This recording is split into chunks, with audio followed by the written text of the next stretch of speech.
गरीब बहू का जुगाड़ू नारियल से बना रसोई सामान। हे भगवान, ये सब क्या है? सारे मसाले के डब्बे जमीन पर पड़े हुए हैं, आटा चावल भी बिखरा हुआ है, कोई चीज अपनी जगह पर नहीं है। इन चीजों को रखने के लिए भी तो किसी चीज की जरूरत होगी ना। अब सारी चीज जमीन पर ही रहती है। रसोई के सामान के नाम पर एक रैक तक नहीं है हमारे पास, जो बर्तन मसाले वगैरह हम उस पर रख सके। अब क्या ही कर सकते हैं। पिछले रविवार मैं तेरे साथ गई थी ना रैक देखने के लिए। वो छोटी सी रैक 800 रुपए की थी। इन दुकान वालों ने तो लूट मचा रखी है।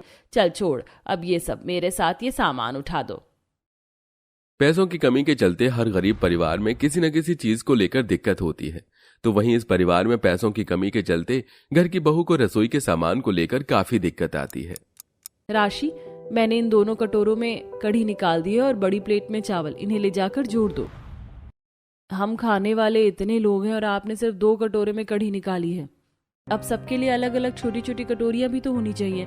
ये 2 कटोरे ही बचे हैं घर में, कल को ये भी टूट गए तो ना जाने किस में सब्जी वगैरह निकालेंगे। रसोई के एक एक बर्तनों को लेकर भी संजना को काफी दिक्कत होती थी। कई कई बार तो बर्तन की कमी के चलते इन सभी को एक साथ ही एक प्लेट में खाना खाना पड़ता है। चूल्हे पर खाना बनाने की वजह से सारे बर्तन काले हो गए। इनका कालापन भी नहीं निकल रहा है। निकलेगा भी कैसे? ये जूना भी तो खराब हो गया है। राशि, तुम रहने दो, मैं बर्तन साफ कर दूंगी। तुम जाकर अंदर खाना बना लो। मैंने नारियल तोड़कर रख दिया है, तुम बर्फी बना लेना। शाम को बाजार में बेचने के लिए जाना है। संजना के आंगन में ढेर सारे नारियल के पेड़ थे। संजना और उसके नंद नारियल की बर्फी मिठाई बनाने का काम करती थी और उन्हें ले जाकर बाजारों में बेचती थी। मसाला पीसते पीसते पूरे हाथ छिल गए हैं मेरे। देख बहू, कैसी हालत हो गई मेरे हाथ की। माँ जी, घर में एक सिलबट्टा और ओखली तक नहीं है। इससे ज्यादा गरीबी और क्या ही देखने को मिलेगी। मुझे बिल्कुल भी हिम्मत नहीं बची है मसाला पीसने की। एक काम कर, तू ही पीस ले। ऐसे ही कुछ दिन गुजर जाते हैं। संजना की नंद राशि को देखने के लिए रिश्ते वाले आए होते हैं। दोनों सास बहू घर में इस्तेमाल किए जाने वाले रोजमर्रा के बर्तनों में ही उन सभी को नाश्ता परोसती हैं। तो कैसी लगी आपको हमारी राशि? हमारी राशि को घर का सारा काम करना आता है। हमारी बेटी काफी घरेलू है और ये सब कुछ नाश्ता भी इसी ने बनाया है। बहन जी, आपकी बेटी तो हमें काफी पसंद है, लेकिन आपके हालातों को देखते हुए हमें लग नहीं रहा कि आप लोग हमारे दहेज की मांग को पूरी कर पाएंगे। और मेरा बेटा सरकारी नौकरी करता है तो दहेज तो लूंगी ही ना। अब जिनके घर के रसोई की ऐसी हालत हो और बर्तन इस तरह के टूटे फूटे हों, तो उन लोगों से मैं दहेज की क्या ही उम्मीद रखूं। राम राम बहन जी, अपनी बेटी के लिए अपने जैसा एक गरीब परिवार का रिश्ता ढूंढ लीजिएगा। कलावती की ये बात पूरे परिवार को काफी ज्यादा बुरी लगती है। तो वहीं राशि भी काफी दुखी हो जाती है। संजना आज शाम खुद ही बाजार में अकेले मिठाई बेचने के लिए जाती है। संजना मिठाई बेचकर वापस आ रही थी कि तभी वहीं एक दुकान पर काफी भीड़ लगी हुई देखती है। संजना जैसे ही उस भीड़ में घुसती ही अंदर जाती है तो क्या कहा आपने? ये बर्तन सच में नारियल के बने हुए हैं? दिखने में भी कितने सुंदर हैं और काफी हल्के भी हैं। जब घर में मेहमान आएंगे तो इसी तरह के बर्तनों में उन्हें चाय नाश्ता दूंगी। कितना अच्छा लगेगा ना। नारियल से बने इन चम्मच को तो देखो, कितनी ज्यादा प्यारी है। मैं तो अपने बच्चों के लिए यही चम्मच ले रही हूँ। आइए आइए और नारियल के बने हुए बर्तन ले जाइए। देखने में सुंदर होने के साथ साथ काफी हल्के भी हैं। आइए आइए, ऐसा माल दोबारा नहीं मिलेगा। मुझे तो ऐसा लगता था कि नारियल खाने के बाद उसके छिलके सर्दियों में आग जलाने के काम आते हैं, लेकिन इस औरत ने तो उन छिलकों और खोखले से कितने सारे बर्तन ही बना दिए और ये कितने सुंदर भी लग रहे हैं। संजना घर आती है और सारी बात अपनी सास और नंद को बताती है। भाभी, नारियल के बर्तन के बारे में बचपन में मैंने भी अपनी किताब में पढ़ा था। मैं सोच रही हूँ, हमारे आंगन में इतने सारे नारियल के पेड़ हैं। हम नारियल से मिठाई वगैरह तो बनाकर बेच देते हैं, लेकिन उनके छिलके और खोखले यूं ही पड़े रहते। तो क्यों ना उनकी मदद से हम लोग नारियल के बर्तन बनाएं और बेचें। लेकिन हम में से किसी को भी नारियल के बर्तन बनाने नहीं आते तो हम कैसे बनाएंगे? नहीं आते तो क्या हुआ, हम लोग सीख तो सकते हैं ना। राशि के पास एक सस्ता सेकंड हैंड स्मार्टफोन था, जिसकी मदद से अब तीनों बहू, सास और नंद मिलकर फोन के अंदर नारियल से बर्तन बनाने का तरीका देखते हैं। जिसके बाद अब संजना नारियल के छिलके और खोखले लेती है और उन्हें सबसे पहले घिसना शुरू कर देती है, जिसके चलते कभी कभी नारियल के छिलकों की वजह से संजना की उंगली कट जाती थी तो कभी उसका हाथ भी छिल जाता था। भाभी, आराम से देखिए, कितना खून निकल रहा है आपके हाथ से। कोई बात नहीं राशि, जब तक मेहनत नहीं करूंगी तब तक फल भी तो नहीं मिलेगा। तो इसका मतलब ये थोड़ी ना है कि तू अपने आप को नुकसान पहुंचाती रहेगी। राशि बेटा, जा अपनी भाभी की उंगली पर दवाई लगा दे, मैं तब तक बर्तन बना लेती हूँ। कई दिनों तक कोशिश करने के बाद आखिरकार अब वो सब नारियल से बर्तन बनाना सीख जाते हैं और अब नारियल की मदद से राशि, संजना और उर्मिला मिलाकर तीनों ही छोटे छोटे कटोरा, चम्मच, गिलास, ओखली की मदद से जूना वगैरह भी बना लेते हैं। अब हमारे घर के लिए तो नारियल के बर्तन और छोटा मोटा सामान बन गया। एक काम कर, अब तू इन बाकी बचे हुए बर्तनों को राशि के साथ बाजार ले जाकर उन्हें बेचना। भाभी, मैं तो कब से एक्साइटेड हूँ इन बर्तनों को बेचने के लिए। शाम होते ही दोनों नंद भाभी और नारियल से बने रसोई के छोटे छोटे सामान और बर्तनों को ले जाकर बाजार में बेचना शुरू करती हैं। मैंने तो आज तक सिल्वर से बनी हुई कटोरा, चम्मच देखे थे, लेकिन यहाँ तो मसाला रखने के लिए छोटे छोटे डब्बे भी हैं। इनमें मैं जीरा, सौंफ वगैरह आराम से रख सकती हूँ, और हाँ, बटर भी। और जरा ये नारियल की छोटी छोटी प्लेट भी तो देखो, कितनी प्यारी लग रही है। इसमें तो बच्चों को आइसक्रीम देने में भी अच्छा लगेगा। बहन जी, और भी कई तरह का सामान है हमारे पास, देखिए, जैसे ये नारियल से बनी ओखली और ये छोटे छोटे ग्लास भी। राशि और संजना के नारियल से बने बर्तन और रसोई के सामान की काफी अच्छी बिक्री हो जाती है और ऐसे ही कुछ दिन गुजर जाते हैं। संजना हर रोज की तरह बाजार में नारियल के बने रसोई के सामान और बर्तन वगैरह को बेच रही होती है कि तभी राशि संजना के पास आती है। आपको पता है यहीं पास में कुछ दिनों में काफी बड़ा मेला लगने वाला है? हाँ, मैंने भी सुना है, लेकिन तुम मेले के लिए इतना खुश क्यों हो रही हो? क्या उसमें कुछ खास होने वाला है? वही तो भाभी, इस बार मेले में एक छोटा सा कंपटीशन होगा। इस कंपटीशन में लोग अलग अलग तरह की चीज बनाकर जज के सामने पेश करेंगे और जिसकी चीज सबसे यूनिक और अच्छी होगी उसे एक प्राइज मिलेगा। मैं तो कह रही हूँ कि आप भी इस कंपटीशन में भाग ले लीजिए। हम नारियल के बर्तन बनाकर इस मेले में पेश करेंगे, क्या पता जगदीश को ये पसंद आ जाए। राशि की बात सुनकर संजना इस कंपटीशन में भाग ले लेती है और कुछ दिनों तक तीनों नंद भाभी और सास मिलकर नारियल के रसोई के सामान और बर्तन वगैरह बनाकर तैयार कर लेती हैं। और आज आखिरकार कंपटीशन का दिन आ ही जाता है, जब नंद भाभी सारे सामान को लेकर बाजार में जाती हैं और जब जज इनके बर्तन में से बना सामान और बर्तन देखते हैं तो इस छोटे से कंपटीशन में लोगों ने कई अलग अलग तरह की चीज बनाकर हमारे सामने पेश की है। कुछ चीज तो ऐसी हैं जिन्हें पहले भी कई बार देख चुके हैं, लेकिन आपके बनाए हुए नारियल के बर्तन और रसोई में इस्तेमाल किए जाने वाले सामान हमें सबसे ज्यादा अच्छे लगे हैं। क्या ये सारे बर्तन और सामान आपने खुद अपने हाथों से बनाया है? जी, वो मेरे आंगन में ढेर सारे नारियल के पेड़ है ना, उन्हीं के छिलकों और खोखले की मदद से हमने ये सब बनाया है। पहले तो हम सिर्फ नारियल की बर्फी, मिठाइयाँ वगैरह ही बेचते थे, लेकिन अब उनकी मदद से बर्तन भी बना लेते हैं। यूनिक कॉन्सेप्ट हमें काफी अच्छा लगा। पता है, पुराने जमाने में कई सारे लोग नारियल के बर्तन बनाया करते थे लेकिन जैसे जैसे जमाना आगे बढ़ा तो लोगों ने इन्हें बनाना और खरीदना बहुत कम कर दिया। और अगर आप चाहें तो अपना ये काम ऑनलाइन भी शुरू कर सकते हैं और इसमें आपको हमारी जो भी मदद चाहिए होगी हम आपकी मदद करेंगे। Thank you sir and ma'am. दोनों नंद और भाभी को 10,000 रुपए मिलते हैं। साथ ही उन जज की मदद से बर्तन और रसोई का सामान ऑनलाइन बेचना शुरू कर देते हैं। धीरे धीरे जिन बड़ी बड़ी फैक्ट्री में नारियल की मिठाई, दूध और जूस वगैरह बनते थे, वहां पर पड़े उन ढेर सारे नारियल के छिलके भी अब काफी ज्यादा तादाद में इन दोनों नंद भाभी के पास आने लगे थे। भाभी देखिए, आज भी कितने सारे नारियल के छिलके और खोखले आए हैं हमारे पास। इससे तो हमें अब और भी बर्तन बनाने हैं और ऑनलाइन कुछ लोगों के अलग अलग चीजों के भी ऑर्डर आने लगे हैं। बनाना थोड़ा मुश्किल है, लेकिन इनकी कीमत काफी अच्छी होगी। राशि, माँ जी, अगर आप लोग मेरे साथ ना देते तो मैं कभी भी इस काम को अकेले नहीं कर पाती। अब तीनों सास, नंद और संजना मिलकर इस काम को काफी आगे तक ले जाती हैं और अब धीरे धीरे उनकी गरीबी की हालत भी खत्म होने लगती है और अब संजना इस काम को करते हुए अपने परिवार के साथ एक साथ हंसी खुशी जिंदगी जीती है। लगता है आज मैंने कुछ ज्यादा ही गलियों में सब्जी बेच ली, इसलिए मुझे सांस लेने में दिक्कत हो रही है और चक्कर आ रहे हैं। डॉक्टर ने बोला था कि मैं थोड़ा बीच बीच में आराम भी करूं। अब मुझे जल्दी से घर जाना होगा। हाँफते हुए विनोद घर आता है, जहां वो देखता है कि उसकी बेटी बैठकर पढ़ रही है और वो आते ही बेड पर बैठ जाता है। शारदा, अरे जल्दी से एक गिलास पानी दो और मेरा पंप भी। क्या हुआ जी, फिर से आपकी सांस फूलने लगी है? मैंने आपसे कितनी बार बोला है कि आप अपना पंप साथ रखा करें। कहाँ रखा है आपने अपना पंप? रुकिए, मैं खुद अभी ढूंढती हूँ। इतना बोलकर शारदा घर में इधर उधर अपने पति का अस्थमा का पंप ढूंढती है और ये देख राधा बड़ी परेशान होती है। वो भी पढ़ाई छोड़कर अपने पिता का पंप ढूंढकर अपनी माँ को देती है। माँ, पापा का पंप। ये क्या, तुम्हारे पापा का पंप तो खत्म होने वाला है, पर अभी इतना भी चलेगा। शारदा जल्दी से अपने पति को पंप देती है, जिसे इस्तेमाल करने के बाद विनोद को थोड़ी सांस आती है। आपका तो पंप भी खत्म होने वाला है और आपके पैरों में भी सूजन है। मैं कह रही हूँ आपको एक बार डॉक्टर के पास चले जाना चाहिए। आपकी तबीयत बिगड़ती ही जा रही है, कहीं आपका अस्थमा बिगड़ ना जाए। शारदा, मेरे पास इतने पैसे नहीं कि मैं बार बार अस्पताल के चक्कर काट सकूं।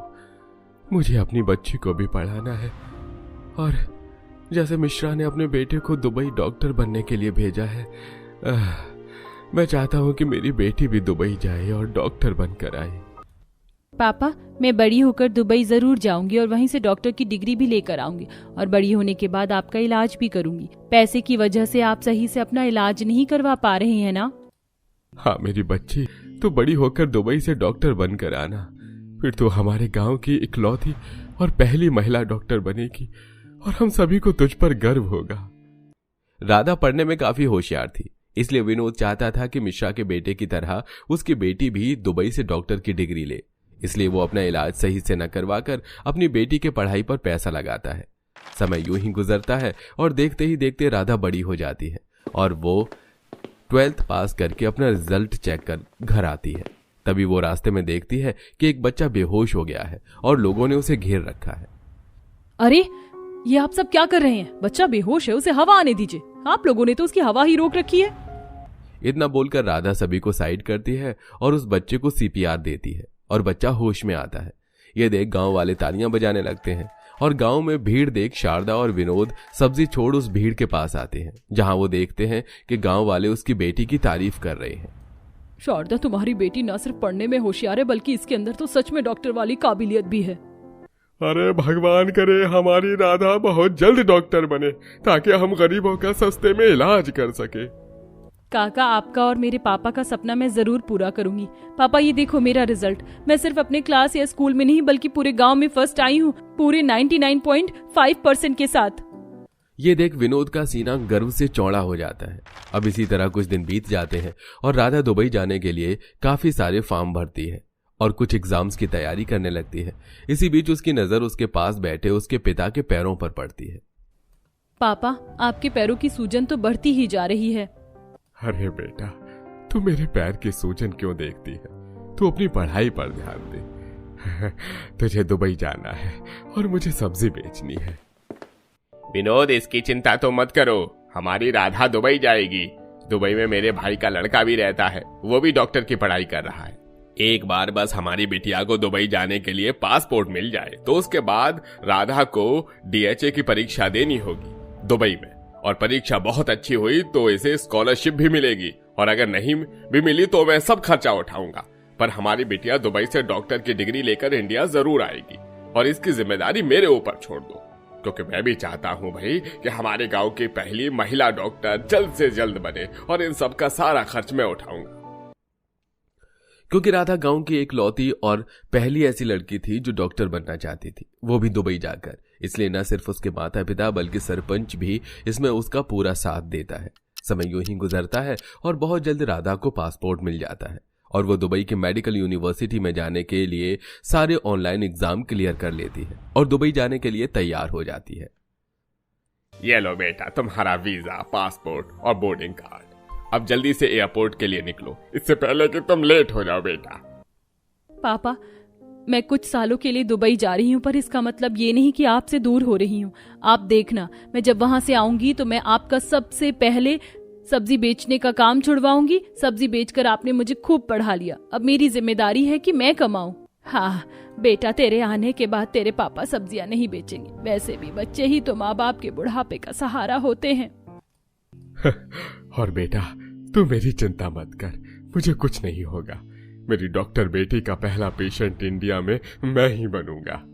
इस तरह राधा सबसे विदा लेकर एयरपोर्ट के लिए निकलती है और बहुत जल्द फ्लाइट में बैठकर दुबई पहुंचती है, जहां उसकी मुलाकात नीरज से होती है, जो कि सरपंच का भतीजा होता है। यहां आ तो गई हो, पर दुबई के बच्चे बड़े गंदे हैं, तुम्हें बहुत परेशान करेंगे और तुम्हें डरना नहीं है। चिंता मत करो, मैं किसी से नहीं डरती। मुझे खुद पर और अपने पापा की परवरिश पर पूरा भरोसा है। तो फिर ठीक है, मैं तुम्हें दुबई घुमाता हूँ ताकि तुम्हें यहाँ ट्रैवल करने में दिक्कत ना हो।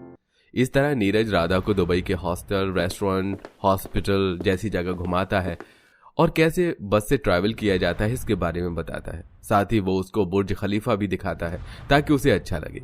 और अगले दिन दुबई के मेडिकल कॉलेज में जाती है जहां आज उसकी पहली क्लास थी। पर जब वो क्लास में जाती है तो पहले ही दिन कॉलेज के बच्चे उसे परेशान करते हैं। ये लो, देखो आ गई अदर कंट्री की एक और लड़की, पैसे के दम पर हमारे दुबई में डॉक्टर की डिग्री लेने। Oh really? जब एग्जाम होंगे तब मैं तुम्हें ये चीज क्लियर कर दूंगी कि मैं पैसों के दम पर नहीं, अपने दम पर आई हूँ। इसकी अकड़ तो देखो, अगले महीने जब टेस्ट होगा तो इसकी सारी अकड़ भी निकल जाएगी। प्रोफेसर एक सवाल करेंगे और इसकी बोलती बंद। कॉलेज के बच्चे राधा का काफी मजाक बनाते हैं। ये देख राधा को अपने पिता की याद आती है। अरे बेटा, तू यहाँ क्यों आ गई? घर पर जाकर पढ़ाई कर, मैं यहाँ सब्जी बेच रहा हूँ। पापा, मोहल्ले के कुछ बच्चे मुझे पढ़ने ही नहीं दे रहे, बार बार घर में आकर मुझे परेशान कर रहे, इसलिए माँ ने मुझे आपके पास भेज दिया। वो कहते हैं सब्जी वाली की बेटी ना कभी दुबई जा सकेगी और ना ही कभी डॉक्टर बन सकेगी। बेटा, लोगों का काम है आगे बढ़ने वालों के पैर खींचना, पर तुम इतनी जल्दी हार मत मानना, बस खुद पर विश्वास रखना। राधा अपने पिता को याद करके दुबई में अकेली पढ़ाई करने लगती है। इसी तरह एक महीना बीत जाता है और एक दिन प्रोफेसर क्लास में कुछ सवाल करते हैं और राधा सबसे पहले खड़ी होकर उन सभी सवालों का जवाब देती है। ये देख वहां बैठे सभी बच्चों की बोलती बंद हो जाती है और क्लास खत्म होने के बाद जो बच्चे उसका मजाक बना रहे थे वो उससे दोस्ती करते हैं। अरे तुम तो सच में बहुत तेज हो, माफ करना, मुझे लगा तुम भी पैसों के दम पर आई हो। इस तरह अब क्लास के सभी बच्चे राधा के काफी अच्छे दोस्त बन जाते हैं। जहां राधा दुबई में अपनी पढ़ाई पर ध्यान दे रही थी तो वहीं गांव में अब भी विनोद अपनी परवाह न करके सब्जी बेच रहा होता है। बहन, आलू 50 रुपए के 2 किलो है और टमाटर 20 रुपए के किलो। भैया, आपकी तबीयत ठीक नहीं लग रही, आप इतनी लंबी लंबी सांस ले रहे हैं, सब ठीक तो है? हाँ, वो बोलते बोलते विनोद की सांस और ज्यादा फूलने लगती है और वो वहीं बेहोश हो जाता है और गांव वाले उसे अस्पताल ले जाते हैं। इसी तरह कुछ सालों बाद राधा अपने गांव आती है जहां सरपंच और शारदा एयरपोर्ट पर राधा का इंतजार कर रहे होते हैं। राधा ने डॉक्टर का कोट पहना था जिसे देख उसकी माँ की आंखों में आंसू आ गए थे। माँ, काका, देखिए मैं डॉक्टर बन चुकी हूँ और मुझे डॉक्टर की डिग्री भी मिल चुकी है, पर पापा कहाँ हैं? वो मुझे लेने नहीं आए। अरे बेटा, तुम तो जानती हो अपने पापा को। वो तो है, पर अब मैं आ गई हूँ, अब मैं पापा को सब्जी नहीं बेचने दूंगी। आखिर मैंने अपने पापा का सपना सच कर दिखाया। एक सब्जी बेचने वाले की बेटी दुबई से डॉक्टर बनकर आई है। राधा अपनी माँ और सरपंच के साथ घर जाती है और घर पर भी अपने पिता को न देखकर वो काफी परेशान होती है। माँ, पापा कहाँ हैं? मैंने आपसे कहा था ना कि मैं गाँव आते ही सबसे पहले अपने पापा का इलाज करूंगी। देखिए, मैं पापा के लिए अस्थमा का पंप भी लेकर आई हूँ और पापा को थायराइड है ना, उसकी दवाइयाँ भी। अरे बेटा, तू आ गई, डॉक्टर बनकर आ गई है तो पहले मुझे देख ले। कुछ दिनों से शरीर में बहुत थकावट है, हाथ पैर में भी काफी दर्द है। आंटी, आप 10 मिनट रुकिए, मेरे पापा सब्जी बेचकर आते ही होंगे। मैं पहले अपने पापा का चेकअप करूंगी। शारदा, तूने राधा बेटी को अब तक बताया नहीं कि 2 साल पहले इसके पिता गुजर गए सब्जी बेचते हुए? ये खबर सुन मानो जैसे राधा के पैरों तले जमीन ही खिसक जाती है और वो बाहर जाकर अपने पिता का ठेला देखती है और उसे पता चलता है कि अब उसकी माँ अपना गुजारा करने के लिए सब्जी बेचने का काम कर रही है। माँ, आपने मुझे सच क्यों नहीं बताया? तेरे पापा नहीं चाहते थे कि तेरे डॉक्टर बनने से पहले उनकी हालत के बारे में तुझे पता चले। अगर तुझे पता चल जाता कि तेरे पापा इस दुनिया में नहीं रहते तो अपनी पढ़ाई छोड़कर इंडिया आ जाती है। मैं अपने पापा को तो नहीं बचा सकी। मैंने सोचा था दुबई से डॉक्टर की डिग्री लेकर आऊंगी तो सबसे पहले अपने पापा का इलाज करूंगी, पर अब मैंने ठान लिया है मैं अपने जैसे गरीब परिवार का इलाज कम पैसों में करूंगी ताकि जैसा मेरे साथ हुआ वैसा किसी और बच्चे के साथ ना हो।